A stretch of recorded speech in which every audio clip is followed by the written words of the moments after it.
you know, a kid's one thing, they can heal. Cars, you gotta fix.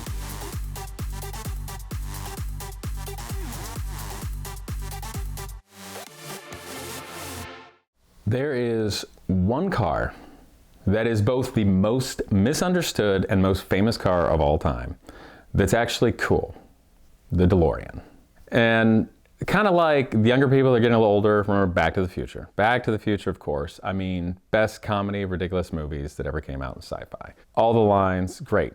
All the baby boomers just remember all the scandals and stuff with John DeLorean and how the media just smeared everything and made the car seem like the worst car in the world. But it's actually a really cool car if you look past like the ridiculous pop culture and all the smear and everything like that. Because the chassis and suspension was done by Lotus. So effectively, you've got kind of a beefed up rear engine Lotus Esprit to start with. The stainless steel body is cool. That's just the body panels and the doors and everything, which is over the glass reinforced plastic shell, which is over a steel backbone chassis for Lotus. And of course, the body's not gonna rust. The chassis could, because it's actually epoxy coated steel. So that's kind of neat, right? But the thing is, you know, as a kid, I want cool cars. I don't care. Even though like my parents just think they're garbage, right? Everybody thinks they're horrible cars back then. But the funny thing is, it's not true. Virtually everything everybody knows about DeLorean are all myths or just flat out not true. It's actually a decent car. You know, like the nose sat too high way back in the day because early on they had to meet DOT bumper height regulations. So they're like, just put on bigger springs because we can't redesign this. So you just change the springs out and it's perfect. You know, it's got a beautiful Ital design body on it. Gullwing doors are cool. You know, they made it for a couple years, whatever. The engine in it, everybody thinks is crap, but actually the engine's pretty decent. What stunk was the mechanical fuel injection at the time. You couldn't put in higher compression or cams, and the exhaust system was crap. So it killed the power, but nothing was fast in the early 80s. Like a Ferrari 308 was slow, you know, just nothing was. So it's pretty decent. That engine actually won rallies in Renault Alpine A310s with Webers, like making nearly 300 horsepower naturally aspirated. So, you know, it could be cool. The only thing anybody ever thought was like, you know, junk car, like misunderstood or pop culture. But as a younger person, my teenagers, I'm like, I have got to have one, you know what I mean? And for me as a young person looking at cars, that was the first car where I really started to go out on my own. I'm like, I want to really know, is this like, can I do this? Is this a real good car? And I saved up money and I really went for it. And back then, DeLoreans were just weird, right? And you know, the internet was not as big of a thing. Like parts were just starting to get available and all, and I'm learning about it. And I was in college. And I actually was able to find a half decent DeLorean. It wasn't modified, it wasn't kept up that well over the years, but made it all right and started daily driving. When I was in college, for 2.5 years, a DeLorean was my only car. That's all I had. Ohio, winter, salt, ice, rain, sub-zero temperature, summer, DeLorean. 2.5 years. It was perfect for me. It was totally raw. I had so much fun. Obviously, it wasn't the fastest thing in the world, but come on, it's a cool sports car. What was back then? And you know, I super geeked out. I'm like, yeah, I'm gonna be so 80s, it's gonna rule. You know what I mean? And of course, Back to the Future. And I ended up building like a flux capacitor replica and doing all that. And I modified, I found like old BBS wheels that fit it and like a ridiculous whale tail spoiler that somebody made for it back when. And actually, when I was in college, as ridiculous as the DeLorean sound, I'm like the hipster of like 80s being cool because I was thinking 80s were cool before other people did when it wasn't the 80s anymore, which translates to I was a complete dork. Okay, that's what that translated to, but I like my car. But actually, it was a great thing because I wanted some performance parts for it because it wasn't that fast, obviously, right? So I had to make my own. So I actually started drafting and designing like a better intake, a stainless steel, or making an exhaust because I couldn't afford to buy anything or have somebody else custom make it. And I started a little business, right? Which actually helped me get into design school. Okay, you know, kid in college, so, you know, selling some parts here and there, I don't even know what. But it was great fun, everybody knew me for that. Of course, at Ohio State, a DeLorean, I look like a dork, and gullwing doors are cool. The other myth was everybody thinks if you park too close, you can't get out. Not true, they only swing out like this far. So you can park like right next to something, they pop open, you're getting out. Of course, nobody cares but dorks like me. But the other thing that was cool about it, in college, I'm thinking, this car's so low, I can just drive under parking gates.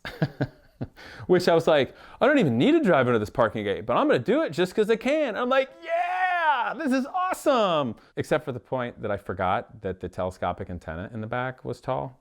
So I broke off my antenna. So this was my experience of the DeLorean. And of course I did, you know, it was a rear engine. So I'm like, well, you see how I should do donuts in the snow, right? So yeah, drove this thing all through college. Yes, it'll do 88 miles an hour, but admittedly, I think about all the better it was good for is probably 110. It's kind of pushing it. But it was great, great fun, and it actually was a good, reliable car. And since then, there's been loads of performance things. You can actually make them a pretty cool car. that performs as well as like a 308. And in all honesty, in many ways, I, to this day, would still prefer having and driving a DeLorean every day than like a 308. But the thing that's cool about the DeLorean is when the rest of the exotic car world explodes in values. Like Lamborghinis have gone nuts, Porsches have gone nuts, Ferraris have gone nuts, everything like that is prestige. And I hate to say this, like DeLorean guys, don't hate me. But the DeLorean is still just nerdy enough with pop culture that it doesn't have that same like, ooh, prestige. So the prices didn't completely explode in value.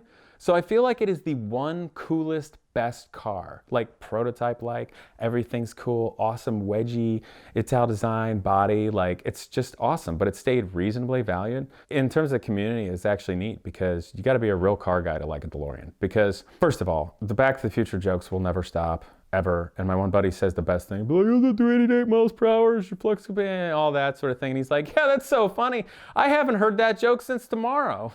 That's his line, which works pretty well, but other people don't get it. And I liked him so much, a few years back, a buddy of mine still has one. And he's just kept developing it and developing it and developing it. Like, it's a great car. It became twin turbo and EFI, LED for all the lights and all. And it's an amazing car. Everything works incredibly. Real good car friends are always bad influences, of course. So that really evolved into, Casey, I found a DeLorean, you really need this. So DeLorean Part 2 happened a few years ago. But now I'm older, a little smarter, I think. And they have way better parts for it now. So I can do all the things to it I wanted to in college, but couldn't afford. So I'm gonna make the cooling system perfect. I'm gonna do all this. I'm gonna go all through it. I was trying to get it ready to go on one of the great autumn cars and coffee drives and with Paulie and everything like that. I was getting it ready and something happened with the cooling hose because we just worked with it. And I was trying to get ready all night. And my buddy with the DeLorean, he was gonna go on it, Josh. Probably the coolest thing any car guy ever did for me happened that next morning. I told him, like, Josh, man, like, I can't fix this. Like, I don't have this time and I don't wanna go on this drive and have it pop a hose or something because we just got this back together. And he goes, you know what, man? Take my car. I want you and your wife go have fun. I'll get a ride with somebody else.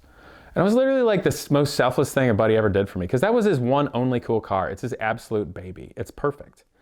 And I couldn't believe that, you know, I mean, I'm his friend, like I babysat his kid once, but you know, a kid's one thing, they can heal. Cars, you gotta fix, right? Like, so he actually loaned me his car. It was really nice. I had a great time and I thought that was just an amazing moment, you know, part of the car community thing we see with the exotic cars and you see with DeLoreans or anything like that.